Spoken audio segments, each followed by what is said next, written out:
The silent cry beyond the stars, the distress signal, had been traveling for weeks, its pattern erratic, broken, desperate. A thin thread of digital sound bounced between the black silence of forgotten stars. It passed by satellites that ignored it, ships that dismissed it, and worlds that never even heard it, until it reached Earth. Inside a weathered research station orbiting Saturn, a junior comms officer named Talia Ruiz picked up the signal by accident. She was fixing a misaligned sensor array when the blinking red dot pulsed across her console. She squinted at it, half expecting it to be another technical hiccup.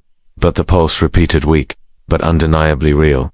She tapped the control interface. Unknown transmission detected. Origin D Perseus Fringe, non-human. The computer chirped and tried to auto-translate the message. It failed. Talia frowned. Send it to Earth. Mark it Priority 1. Within an hour, the signal reached the Terran Unified Council. 3 hours later, it was confirmed. A sentient alien species had sent a plea for help, encoded in a decaying language no human system recognized, except for the ancient linguistic models still stored in humanity's deep archive. And just like that, Earth had a choice. Most of the Council dismissed the signal as bait, some trap laid by a forgotten slaver, empire, or a rogue machine intelligence. It wouldn't be the first time.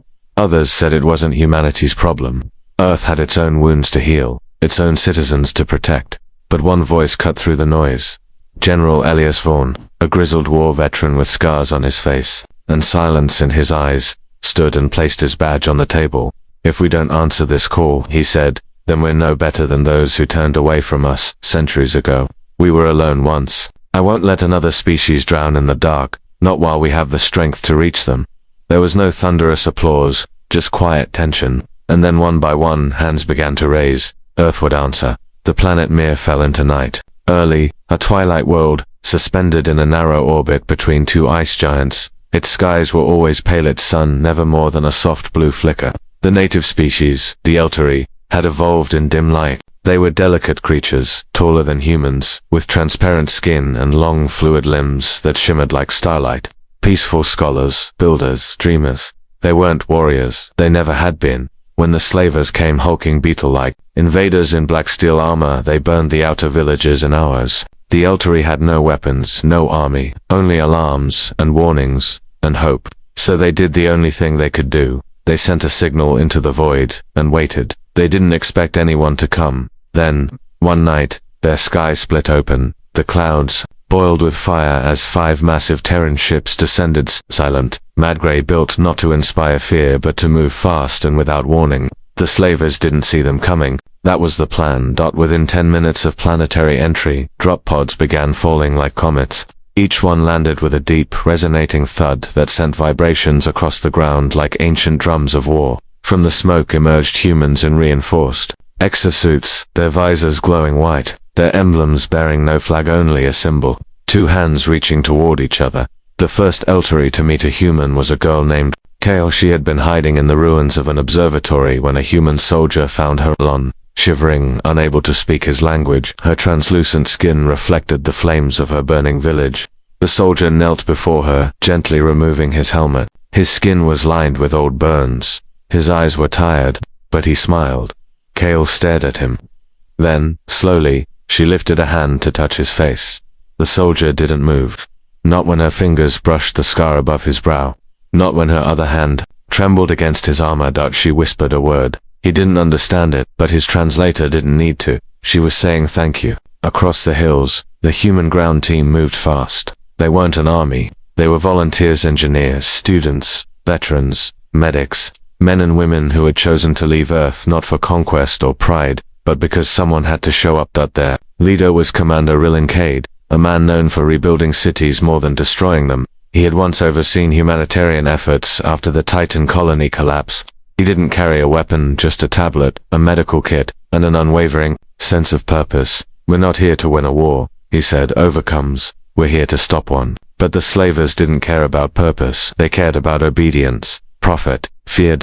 So when they saw humans helping the Elteri, they retaliated. They dropped more troops, bigger ones, armed with plasma cannons and electrified whips. They tore through settlements with mechanical efficiency. And that's when humanity changed the rules. No longer just rescuers. They became defenders.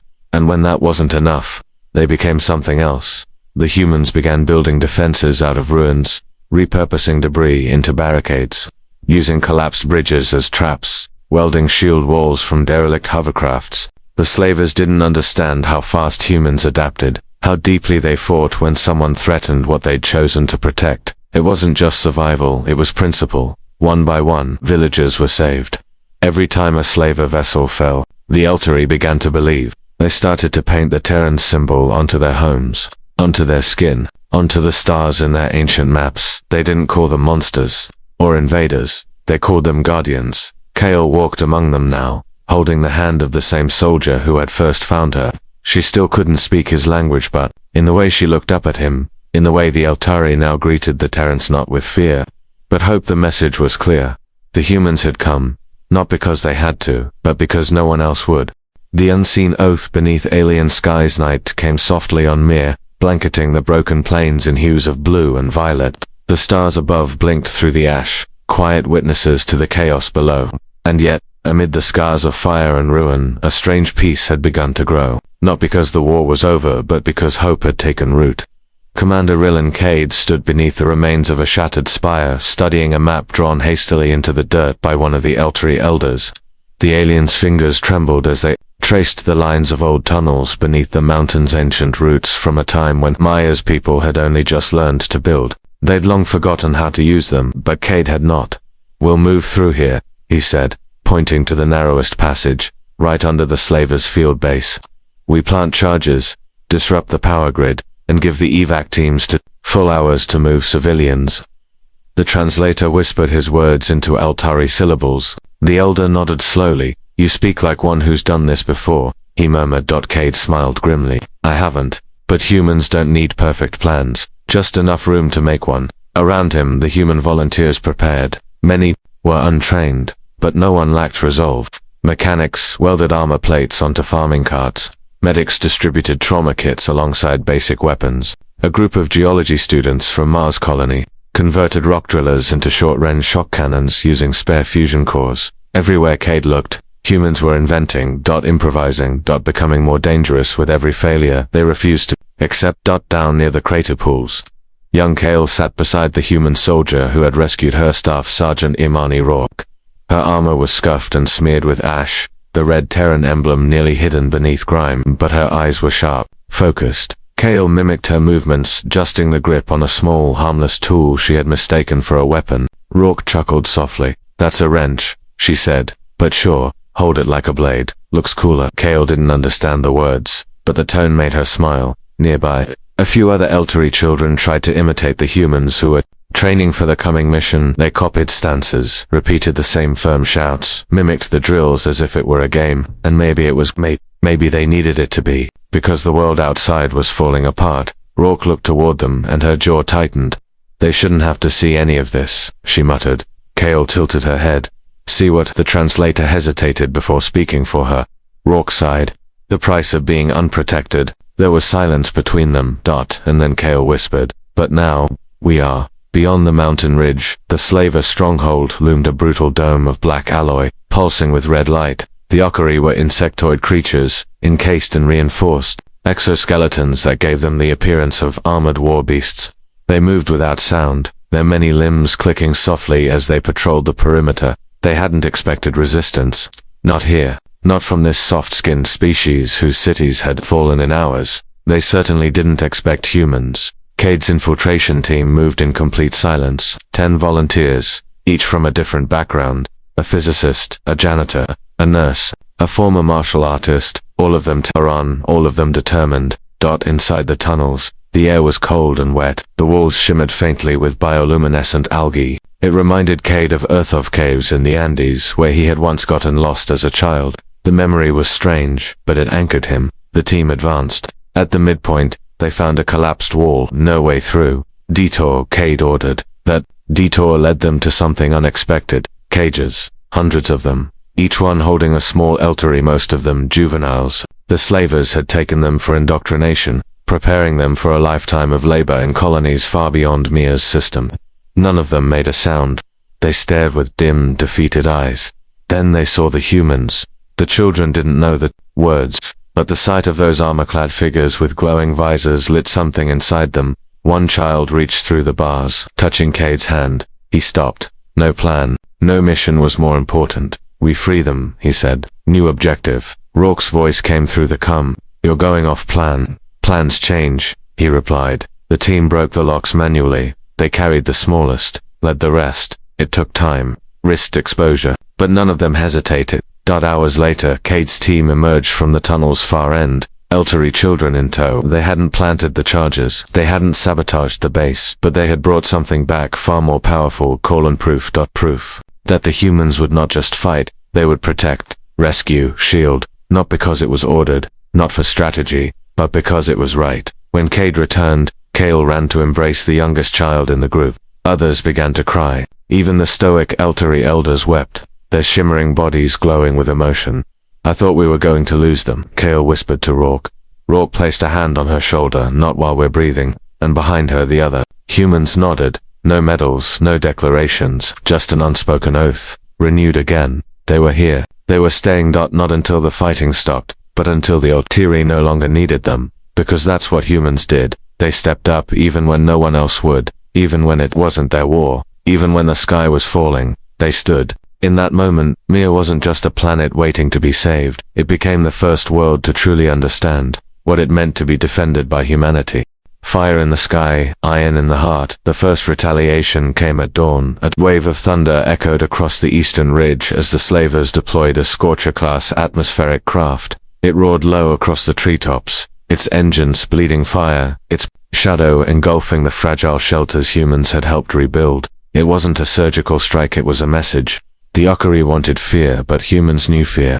They had lived with it for generations, learnt to bend it, break it, weaponize it. Commander Rillan Cade stood atop a watchtower formed from salvaged transport containers, eyes locked on the descending war machine. The Altari civilians below scrambled for cover. The human volunteers, however, didn't move. Light it up, Cade ordered. In seconds, the temporary surface batteries constructed from mining rigs and modified with surplus fusion capacitors blazed to life. Blue-white arcs lanced the sky. One beam clipped the slaver vessel, causing it to shudder midair. It spun, losing altitude, and crashed into a dense field of luminescent masks, shattering its left wing in an eruption of smoke and steel. But it didn't stay down. From the wreckage poured a squad of elite Uk, larger than the ones encountered before. These were veterans, brutal enforcers, covered in thicker plates and wielding disruptor pikes. They advanced with terrifying speed, pushing toward the evacuation tunnels. Cale saw them first. She was helping Rourke distribute oxygen units to the younger Eltari when the noise hit low, rattling clicks like knives grinding against each other. Her skin pulsed dimly. She dropped the equipment and ran. Rourke turned just as the first Ukari soldier emerged from the smoke and fired. The plasma bolt struck her shoulder, twisting her body mid-air before she hit the ground. Cale screamed, but Rourke rose again, bleeding, snarling, her jaw clenched against the pain. Fall back, evac corridor B, she barked. Move them now. Cale grabbed the children and began ushering them toward the tunnels while the other human defenders rushed in. Doctors, artists, miners, whatever they were before didn't matter now. They fought like soldiers, not with elegance, but with the rage and resilience of a species that had clawed its way through extinction more than once. They used what they had. A researcher slammed a power core into a steel pipe and created an electromagnetic shockwave that disabled two of the Ukari's movement limbs. A cook from Earth's Europa station hurled boiling coolant into another's faceplate. A Martian architect, never trained in warfare, dragged a wounded comrade to cover while laying suppressing fire from a jury-rigged pulse cannon. There were no heroes among them, only people who refused to leave anyone behind. Meanwhile, deep beneath the surface, Cade stood in the emergency command hollow, staring at 3 blinking signals on his console.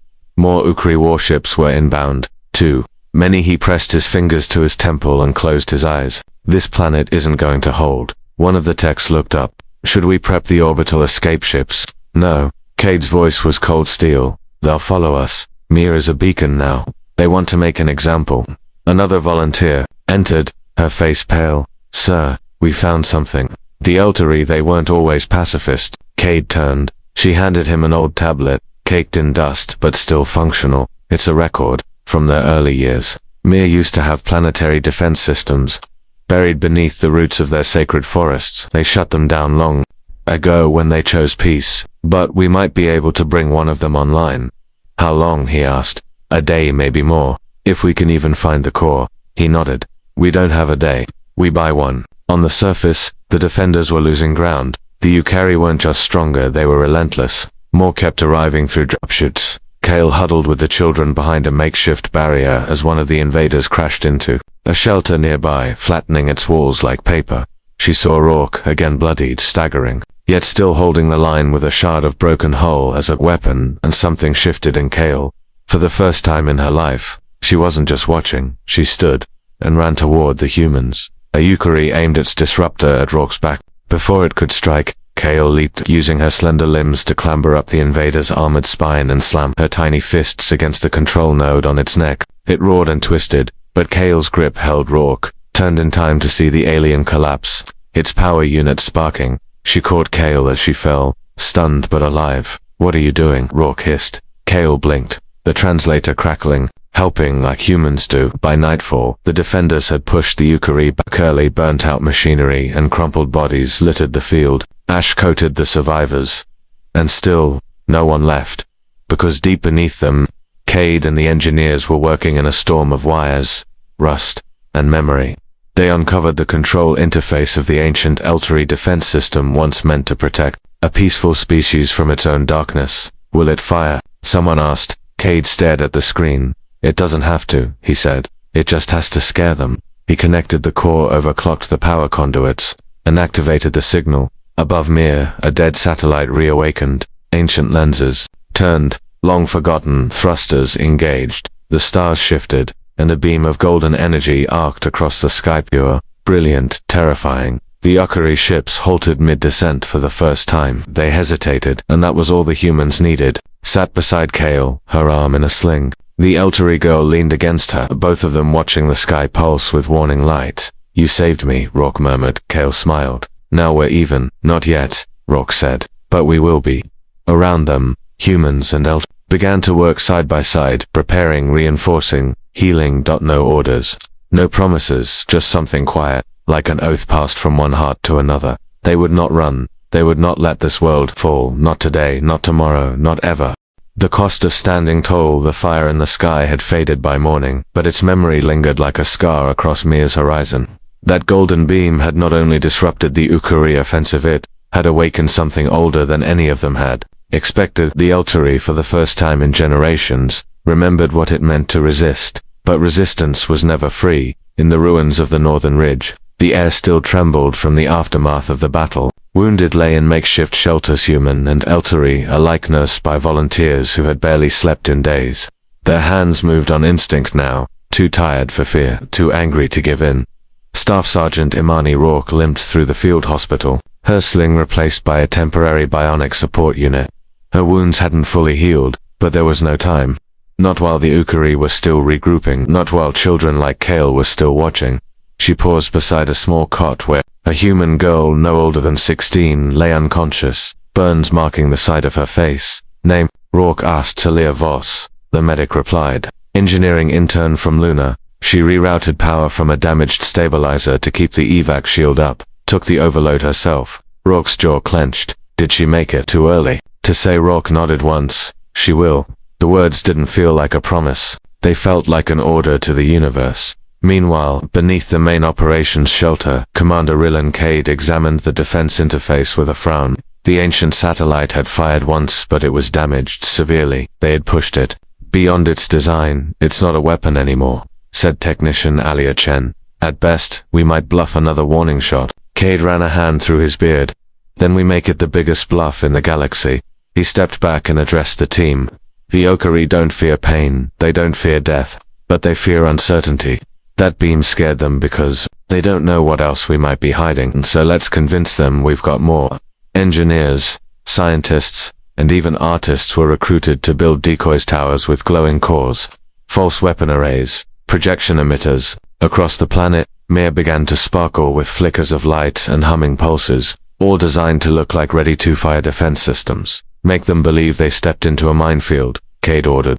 Even if all we have is tin and wire. He wasn't wrong. The Okari scouts watching from orbit reported something strange. Multiple signatures of what looked like ancient but active weapons. Strategic points began to glow with heat readings and electromagnetic interference. From the outside, Mir no longer looked like a wounded planet. It looked like a trap, but the Ukari weren't retreating yet. They were regrouping that within the slaver fleet. Admiral Kryrik clawed at the holodisplay with fury. His outer shell cracked from rage, mandibles grinding against each other in a sound that made his crew lower their heads in submission. Humans, he spat, as if the word itself was poison, infesting our prize with their sympathy and chaos. His second-in-command chirped cautiously. They've inspired resistance. The Eltari now shield the humans. They sabotage our supply routes. Kryrik snapped a limb forward. Then we make examples, he gave the order. Not a full strike. Something smaller, more personal. The kind of attack that would break the spirit before the spine. In the valley just west of the evacuation tunnels, an Eltari learning center had been rebuilt into a communal hub where humans and Eltari taught each other. Kale attended sessions there with Rourke and a few other recovered children. Together they taught language, healing techniques, even basic engineering. On the morning of the attack, Kale was helping a young boy recite Terran numbers when the windows shattered. The blast took the west wall completely. Screams echoed. Smoke clouded the air, and through the rubble, 3 Ukari warforms advanced, not troops, but brutal machines, operated remotely, programmed for slaughter. The first to react, she shoved Kale behind a table and charged, wielding nothing but a reinforced riot shield. Her bionic support strained, whining under pressure as she collided with the lead warform, knocking it off balance long enough for the children to scatter. Get them out, she shouted. Emergency call. Good or go. Kale grabbed the younger Eltari and fled, dragging them through the emergency exit chute that led to the outer tunnels. Behind her, Rourke and 2 other human defenders held the line with makeshift weapons. A moment later, the warform fired a pulse bomb. The tunnel behind Kale collapsed. She screamed but no one answered. Hours later, when the dust had settled, only one human was found alive among the debris. Barely. Rourke. Her armor was nearly melted, her face bruised and bloodied. But her eyes opened when Kale leaned over her, hands trembling. I told you I'd protect them, Rourke rasped. Kale clutched her hand. And you did. Rourke tried to smile. Good. Then she passed out. In the command center, Cade reviewed the damage reports with a cold fury in his veins. The attack had no strategic value. It was meant to hurt, to instill fear, but it did the opposite. When word spread that humans had defended a school with their lives, something shifted among the Eltari. They stopped waiting for orders. They began volunteering to reinforce shelters, to carry supplies, to build, even to fight. They painted the Terran symbol, 2 hands reaching on their garments, on walls, on their own skin. Not as followers, but as allies. The next morning, a message was sent from Mir to the Ukari command ship. Cade stood in front of the Lifeit, flanked by Eltari elders and human volunteers. Behind them, the decoy weapons pulsed with ominous light. This world is under our protection, Cade said, his voice steady. We do not seek war, but we do not fear it. He stepped closer to the lens. If you come again, come knowing that we will not retreat. We will not negotiate for freedom. We will earn it together. Then he ended the transmission. And for the first time in Ukari history, the slaver fleet paused. They saw something they had never seen before. Not a world begging for mercy, but one filled with monsters who refused to abandon the weak. And those monsters were human. The heartbeat beneath the ashes, the days that followed, blurred into a rhythm of survival, part rebuilding, part resisting. On Mir, the cycle of sunless light and ink-blue twilight didn't allow for easy marking of time, but the people and human counted each hour by the moments they still had breath. Each breath was defiance. Every heartbeat was a rebellion. Commander Rillan and Cade walked the perimeter of the central refuge dome, an immense cavern now repurposed with growing lights, emergency food pods, and sleeping areas. The Eltari had carved it from the cliffs generations ago to honor their ancestors. Now, it served as the final stronghold of both species. He passed by the sleeping forms of children nestled under reflective blankets. Some human, some Eltari, all exhausted. Volunteers moved silently among them, replacing 4 drips, tucking in limbs, whispering songs learned in alien tongues. These weren't soldiers, they were gardeners, teachers, mothers, fathers, people who'd never held a weapon until Mir forced it into their hands, and still, they stayed. Cade paused at the far end of the dome where a crude wooden post had been planted. Hanging from it was a burned strip of armor ox etched with her unit number. She was still alive but unconscious, her injuries grave. The post wasn't a memorial, it was a promise, one that no one would let the Ukari break. Deep in the chambers, Kale stood over a table, surrounded by humans and Eltiri engineers. In the center was a crude map, drawn in grease and glowing filament. Kale tapped the lines of ancient tunnels no one had used in centuries. They connect to the Ukari dig site, she explained in broken Terran.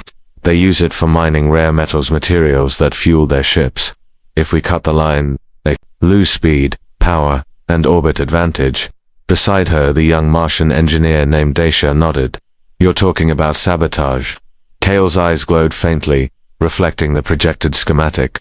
I'm talking about leverage. They all looked at her in silence, then at each other, and Daisha smiled. I'll get the charges. Cade reviewed the plan with a grim sense of déjà vu. It reminded him of operations on the outer moons during the Helix Uprising. Scrappy, reckless, brilliant. He gave the green light, and the operation began. Kale led the infiltration team this time, not because she was the strongest, but because she knew the tunnels. She could sense the rhythm of Mir's pulse better than anyone. It was in her bones, her skin, her breath. The team descended at twilight, slipping through cracks in the mountains. Spine, human and Eltiri pairs moved as one, silent, quick, focused. They passed by glowing insect nests, fossil walls, collapsed altars long forgotten. Every step deeper into the planet made Kale feel less afraid. This wasn't fear, this was purpose. At the base of the mining operation, they found the main conduit, vein-like pipes running plasma through the drilling equipment that fed the Ukari ships. Two guards stood nearby, hulking, armored, unready. They never saw the shadow move behind them. Daisha used a pulse hammer on the first. Kale distracted the second, darting between pylons until the others could flank and drop it with a surge of electric netting. The sabotage was clean. To clean. Daisha turned to Kale, uneasy. Why was it so easy? And then they heard it. A click. Then another. Then the ground trembled. They hadn't found the conduit. The conduit had led them here. It was a trap. From the darkness above, dozens of Ukari drones descended, silent, sharp, their eyes glowing red. The exit tunnel collapsed behind them. The human Eltiri team stood encircled. Daisha lifted his hammer. We hold the line. Kale stared upward, teeth clenched. No, we changed the line. She pulled a switch from her satchel. The backup detonator, slammed it against the conduit. Daisha's eyes widened. You'll bury us all. I'd rather bury the future with fire than let it rot in chains. Kale said, calm. She pressed the button. The shockwave rolled across Mir's crust like a second sunrise. Above, in the skies, Ukari ships flickered and jerked as the fuel disruption cut through their systems. Their engines stuttered, their formations fractured. On the ground, Cade felt the rumble beneath his boots and feared the worst until the emergency beacon lit up from the western pass. One of the infiltration team had survived. Kale burned, weak, but alive. She had dived into a subaquatic vent and let the molten water carry her out. Two others had done the same. Daisha was not among them. Back at the refuge dome, Kale sat in silence beside Rourke's bed. Her hands were wrapped in bandages, her voice was gone from smoke, but her presence was strong, quiet, unyielding. She led them. One of the humans whispered, she saved us. Another replied, and still Kale said nothing. She didn't need to. Her actions had spoken louder than any words. The Eltiri began to carve a new symbol into the wall beside the Terran 1-2 swirling stars, one brighter, one smaller, circling in harmony. Beneath it, the words, together in the fire. Far above Mir, the Galactic Council seethed. They had lost their advantage. Their ships were stalling, their drones failing, their slaves rebelling, and all because of humans, beings they once dismissed as dangerous fools, now standing as shields between tyranny and the weak. The slavers prepared one final assault. A full landing force. No more fear tactics. No more posturing, just annihilation. They would burn the humans out, break the Eltiri, take the planet, and leave nothing but smoke.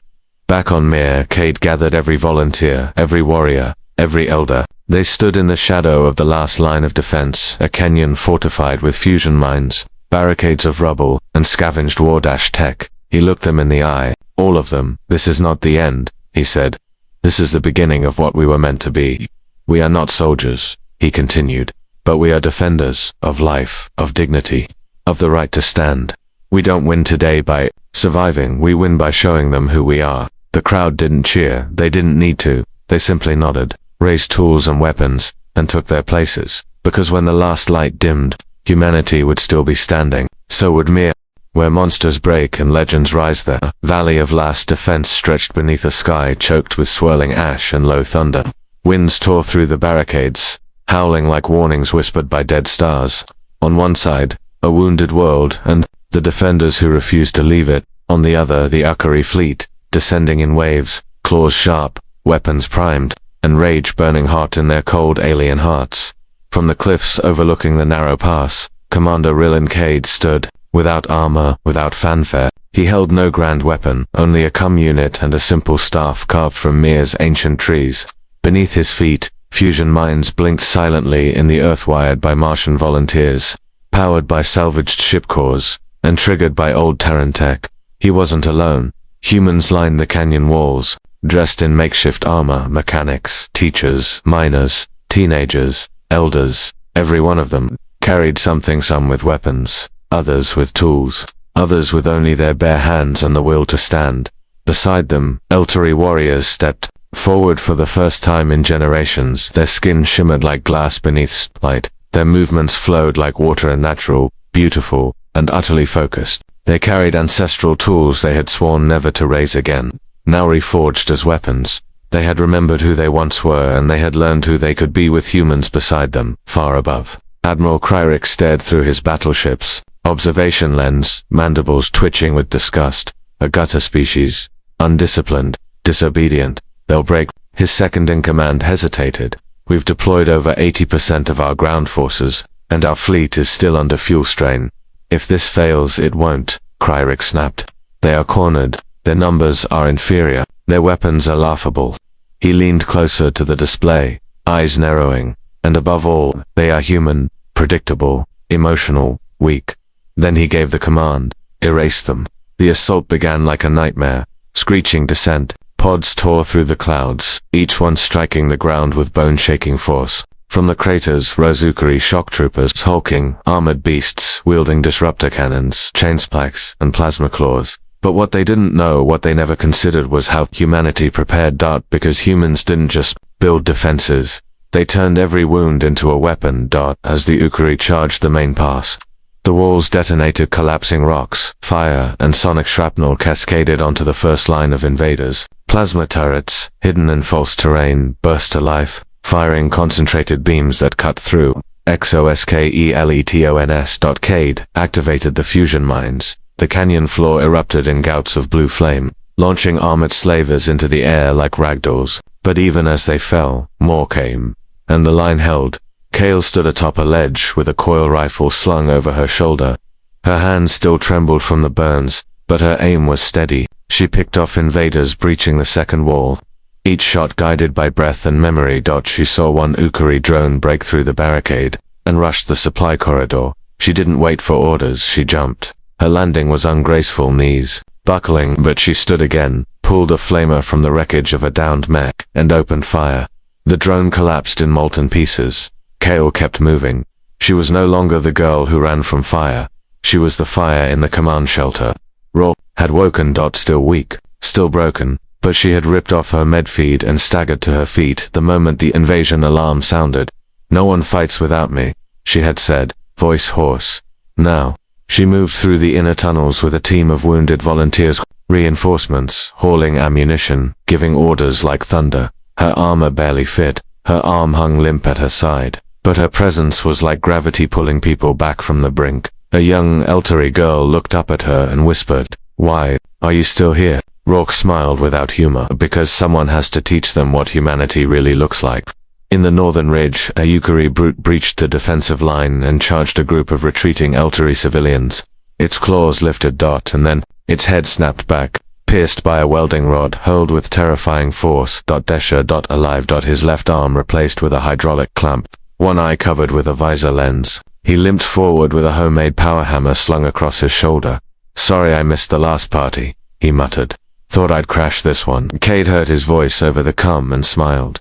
They weren't breaking, they were rising. As the sunless sky darkened again, the Ukari began to panic. For every slaver that fell, 2 more should have advanced, but they didn't, because they had never fought anyone like this. Not creatures driven by fear or obedience, but beings driven by conviction, by love, by the belief that even in the void, even on a planet not their own, life mattered. The human defense wasn't perfect, but it was unrelenting, and that terrified the Ukari inside the flagship. Admiral Kryrik screamed in frustration as his units faltered. "This world is meaningless," he shouted. "Burn it." But his order never reached the surface, because the satellite, yes, that's again, only once. But it was enough. It struck the Ukari command ship's secondary fuel intake and sent it spinning. Other vessels peeled off in disarray. Confusion rippled through their ranks. They had thought Mick defenseless. They had been wrong. They had thought humans weak. They had been stupid. At the final barricade, Cade looked to the horizon and saw them fall back. He didn't cheer, didn't collapse in relief. He just nodded. "Stand down," he said. "Let them run." He turned to his people. Some crying, some bleeding, all alive. "You did it," he said. "Every one of you." Kale dropped her weapon. Her legs gave out. "Cotter, you did good, Otter girl." Kale smiled faintly. "You finally said it right." Above them, the Ukari ships limped into retreat. Below, on Mir, our world stood untouched, not because it was powerful, but because it was loved enough to be protected. The battle was over. The war, not yet, but the message was sent loud and clear. When monsters came, humans stood, and the stars would never forget.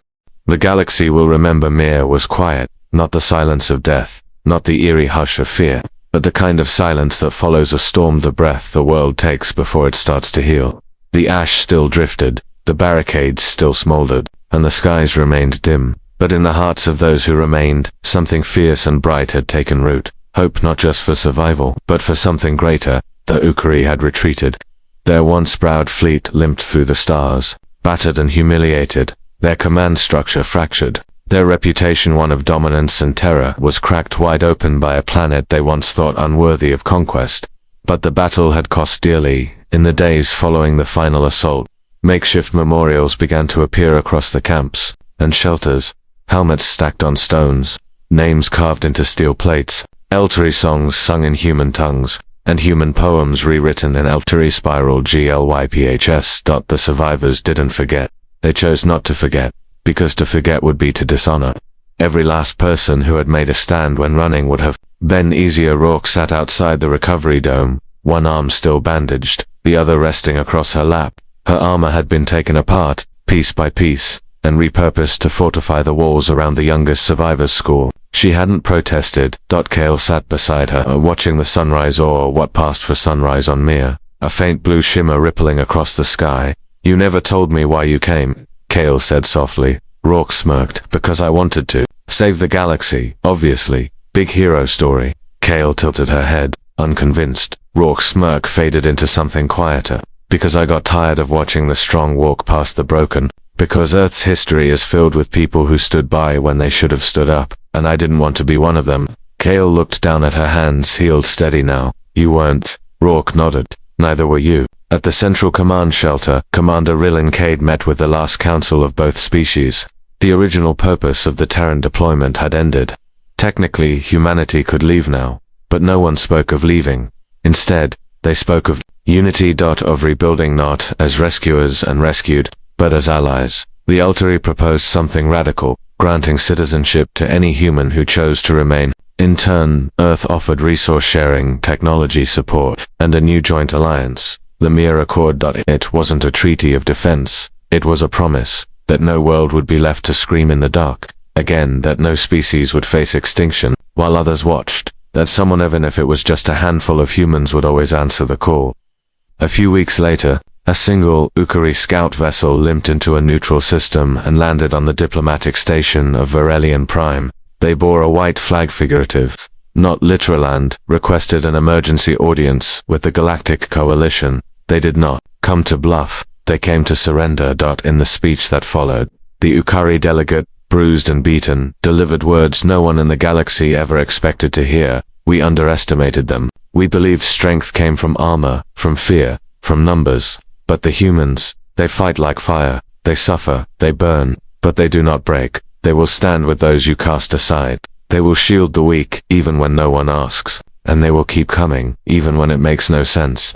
Even when it costs them everything, because for them, the battle is not for land, or glory, or dominance. For them, the battle is the promise." The entire hall was silent, and in that silence, the legend was born. Humans were no longer the unpredictable anomaly in the corner of the galactic charts. They were the guardians of the forgotten, The storm when silence failed, the fire and the void. Back on Mir, life had begun to rebuild. The nursery domes were expanded, with laughter echoing down the polished tunnels. Hybrid architecture, part Eltary elegance, part Terran ingenuity, rose from the ruins. Gardens sprouted atop battlefields.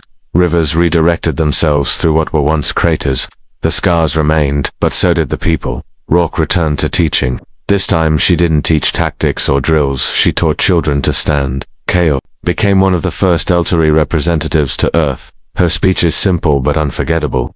Her first words at the United Terran Assembly were broadcast across 1,000 worlds. We sent a signal, a desperate cry, and the first voice that answered was human. They didn't ask who we were. They didn't ask what they'd gain. They just came, and everything changed. Dacia stayed on Mir. He forged tools and sculptures from leftover war debris, each one bearing the etched phrase, "Together in the fire." He never stopped missing the ones they lost, but his grief had shape now, and it glowed with purpose. Commander Cade declined reassignment. He was offered a promotion to Earth Command. He refused. He simply said, "This is where I belong," and spent his days helping build homes and planting forests in the hills, not as a warrior, but as a father to a future. He helped protect Dot, and so the stories spread, through warp lanes, across data streams, among smugglers and diplomats, among scholars and soldiers. The tale of Mir, the tale of the volunteers who stood up, the tale of a small species that had no obligation but answered anyway. A phrase became common among border worlds and independent colonies, a phrase whispered when hope seemed lost: "Send the signal, the humans will come." And even monsters in the farthest reaches of the void began to wonder, what happens when your enemy doesn't want conquest? What happens when they only want to protect? What happens when the humans stand? And more importantly, who dares to stand against them?